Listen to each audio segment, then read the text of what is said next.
কবিগুরু রবীন্দ্রনাথ ঠাকুরের সাধারণ মেয়ে। আমি অন্তঃপুরের মেয়ে, চিনবে না আমাকে।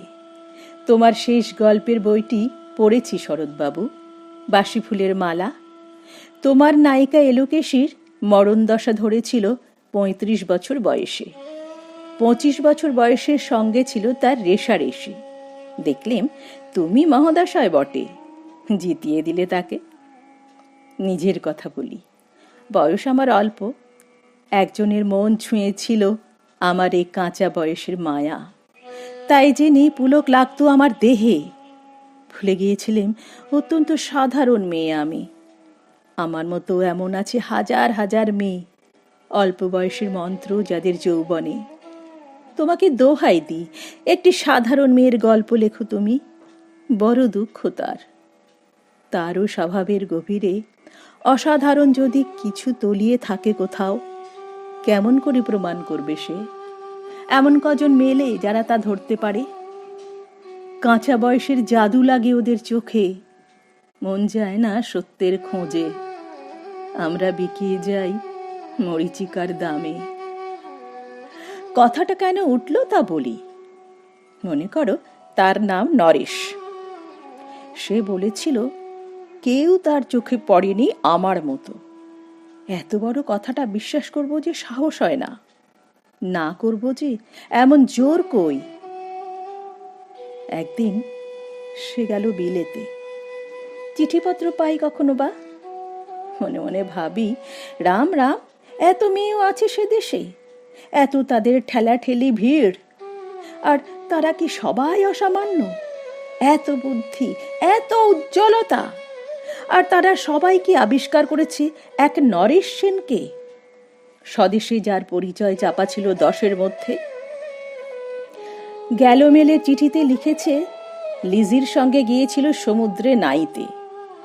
বাঙালি কবির কবিতা কলাইন দিয়েছে তুলে, সেই যেখানে উর্বশী উঠছে সমুদ্র থেকে।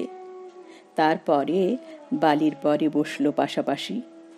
সামনে দুলছে নীল সমুদ্রের ঢেউ, আকাশে ছড়ানো নির্মল সূর্যালোক। লিজি তাকে খুব আস্তে আস্তে বললে, এই সেদিন তুমি এসেছ, 2 দিন পরে যাবে চলে। ঝিনুকের 2টি খোলা, মাঝখানটুকু ভরা থাক একটি নিরেট অশ্রুবিন্দু দিয়ে।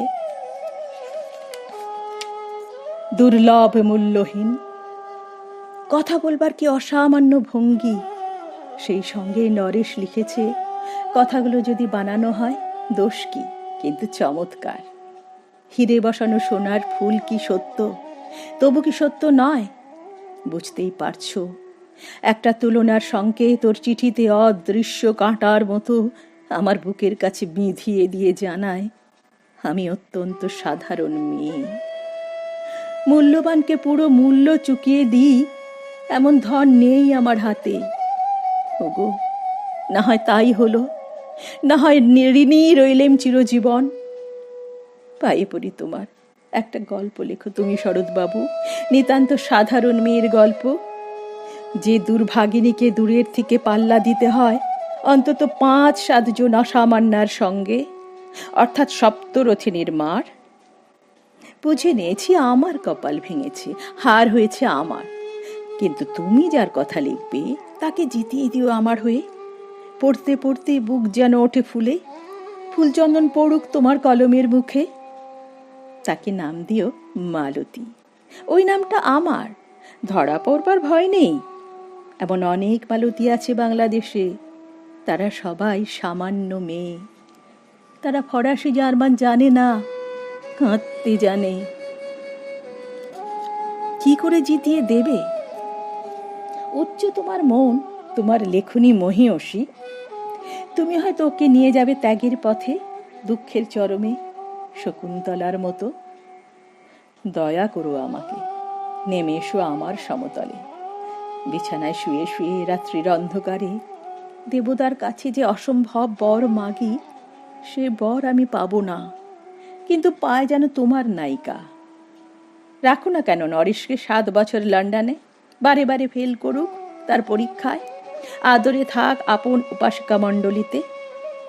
ইতিমধ্যে মালতী পাশ করুক MA, কলকাতা বিশ্ববিদ্যালয়। গণিত হোক প্রথম তোমার কলমের এক আঁচড়ে। কিন্তু ওইখানেই যদি থামো, তোমার সাহিত্য সম্রাট নামে পড়বে কলঙ্ক। আমার দশা যাই হোক, খাটো করো না তোমার কল্পনা। তুমি তো কৃপণ নও বিধাতার মতো।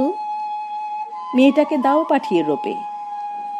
সেখানে যারা জ্ঞানী, যারা বিদ্বান, যারা বীর, যারা কবি, যারা শিল্পী, যারা রাজা দল বেঁধে আসুক ওর চারদিকে।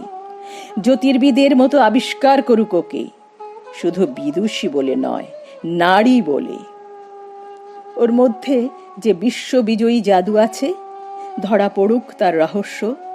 মূঢ়ের দেশে নয়, যে দেশে আছে সমজদার, আছে দরদি, আছে ইংরেজ, জার্মান, ফরাসি। মালতীর সম্মানের জন্য সভা ডাকা হোক না, বড় বড় নামজাদার সভা। মনে করা যাক সেখানে বর্ষণ হচ্ছে মুষলধারে চাটুবাক্য। মাঝখান দিয়ে সে চলেছে অবহেলায়, ঢেউয়ের উপর দিয়ে যেন পালের নৌকা। ওর চোখ দেখে ওরা করছে কানাকানি। সবাই বলছে ভারতবর্ষের সজল মেঘ আর উজ্জ্বল রৌদ্র মিলেছে ওর মোহিনী দৃষ্টিতে। এইখানে জনান্তিকে বলে রাখি, সৃষ্টিকর্তার প্রসাদ সত্যিই আছে আমার চোখে, বলতে হলো নিজের মুখেই। এখনো কোনো ইউরোপীয় রসজ্ঞের সাক্ষাৎ ঘটেনি কপালে। নরেশ এসে দাঁড়াক সেই কোণে, আর তার সেই অসামান্য মেয়ের দল। আর তারপরে আমার নোটিশাকটি মুড়লো, স্বপ্ন আমার ফুরলো। হায় রে সামান্য মেয়ে, হায় রে বিধাতার শক্তির অপব্যয়।